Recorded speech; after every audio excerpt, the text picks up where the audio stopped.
साठी राज्य सरकारनं नवा मदतीचा हात पुढे केलाय। 1 हेक्टरवरील शेतीचं नुकसान झालेल्या पूरग्रस्तांसाठी कर्जमाफीची घोषणा मुख्यमंत्री देवेंद्र फडणवीस यांनी केली आहे। मुंबईतल्या पत्रकार परिषदेत मुख्यमंत्री बोलत होते। तर सोबतच पूरग्रस्तांची घरं बांधून होईपर्यंत वर्षापोटी घर भाडं देण्याचं आश्वासन देखील यावेळी मुख्यमंत्र्यांनी दिले। 1 हेक्टर पर्यंत जे शेतकरी त्यांनी जे काही पीक घेतलं असेल त्या पिकाला त्यांना नियमाने जे मॅक्सिमम कर्ज मिळतं 1 हेक्टर करता तेवढं कर्ज त्यांचं माफ करण्याचा निर्णय आम्ही घेतला। माननीय अध्यक्ष महोदय, 94 लाख हेक्टर जमिनीवर अतिवृष्टीमुळे 94 लाख हेक्टर जमिनीवर अतिवृष्टीमुळे हे नुकसान झालेलं आहे आणि राज्यव्यापी झालंय। राज्याच्या कृषी प्रधान सगळ्या जिल्ह्यामध्ये झालेला आहे। त्यामुळे हा धोरणात्मक निर्णय जर आपण घेतला नाही, आजही आपण बघा, आपण आता 16,000 लोकांची यादी जाहीर केली। या 16,000 लोकांमध्ये आता मी साधारण पाहत होतो तर साधारणपणे इथल्या सगळ्या गावांचा एक अंदाजे आपण किती शेतकरी आहेत याचा अंदाज घेतला तर ते 50,000च्या वर आहे आणि या 16,000मध्ये जे क्लेम करायला जाणार आहेत त्यांची संख्या 10,000च्या वर जात नाहीये। याचं कारण असं आहे की त्यातले काही घोस्ट अकाउंट आहेत आणि म्हणून मला या ठिकाणी स्पष्टपणे आपल्याला विचारायचं आहे, आज आपल्याला जो माहिती नसेल तर आपण नंतर द्या, पण राज्य सरकारला ही व्याप्ती वाढवावी लागेल। पावसाने बाधित झालेल्या 94 लाख हेक्टर जमिनीवरच्या शेतकऱ्यांना कर्जमाफी मिळण्याच्या संदर्भात निर्णय तो राज्य सरकार करेल। परिणिती शिंदेजी।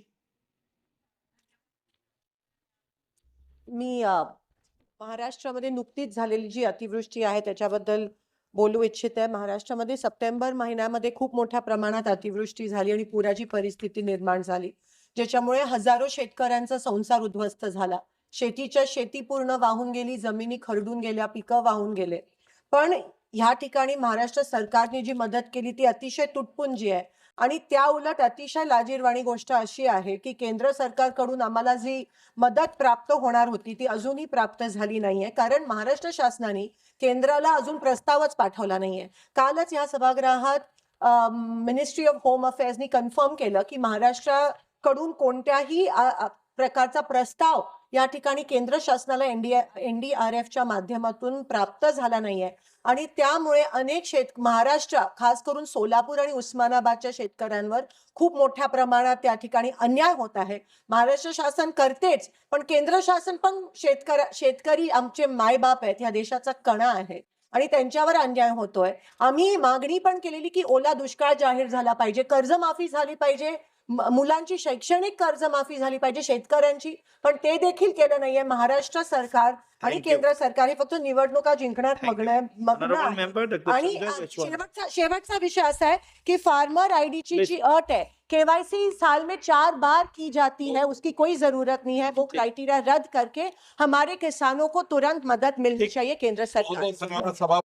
नमस्कार शेतकरी मित्रांनो, शेतकऱ्यांसाठी अतिशय आनंदाची अशी बातमी आलेली आहे, कारण की आता शेतकऱ्याचं सरसकट कर्ज हे माफ होणार आहे। शेतकरी मित्रांनो, तुम्हाला सर्वांनाच माहिती आहे की सध्या राज्य विधानसभेचं अधिवेशन चालू आहे आणि या अधिवेशनामधून मोठमोठ्या घोषणा होत आहेत। तसेच आपल्या राज्याचे मुख्यमंत्री देवेंद्र फडणवीस यांनी सुद्धा मोठी घोषणा केलेली आहे। तुम्ही पूर्ण व्हिडिओ बघितलाच असेल। शेतकरी मित्रांनो, 94 लाख हेक्टर जमिनीवर अतिवृष्टीमुळे शेतकऱ्याचं मोठ्या प्रमाणात नुकसान झालेलं आहे। पूर परिस्थितीमुळे व तसेच अतिवृष्टीमुळे शेतकऱ्यांचं मोठ्या प्रमाणात नुकसान झालेलं आहे आणि शेतकरी हा हवालदिल झालेला आहे। तसेच राज्यव्यापी नुकसान हे झालेलं आहे आणि सर्व कृषीप्रधान जिल्ह्यांमध्ये हे नुकसान झालेले आहे। त्यामुळे राज्य सरकारने शेतकऱ्यांचं लवकरात लवकर सरसकट कर्जमाफ हे करण्यासाठी राज्य सरकारने ठराव एकमताने मंजूर केलेला आहे। तुम्ही व्हिडिओमध्ये संपूर्ण माहिती बघितलीच असेल। तर शेतकरी मित्रांनो, आता काळजी करायची गरज नाही, आता लवकरात लवकर शेतकऱ्यांचं सरसकट कर्ज माफ होणार आहे। तर शेतकरी मित्रांनो, हा व्हिडिओ जास्तीत जास्त तुमच्या मित्रांना शेअर करा।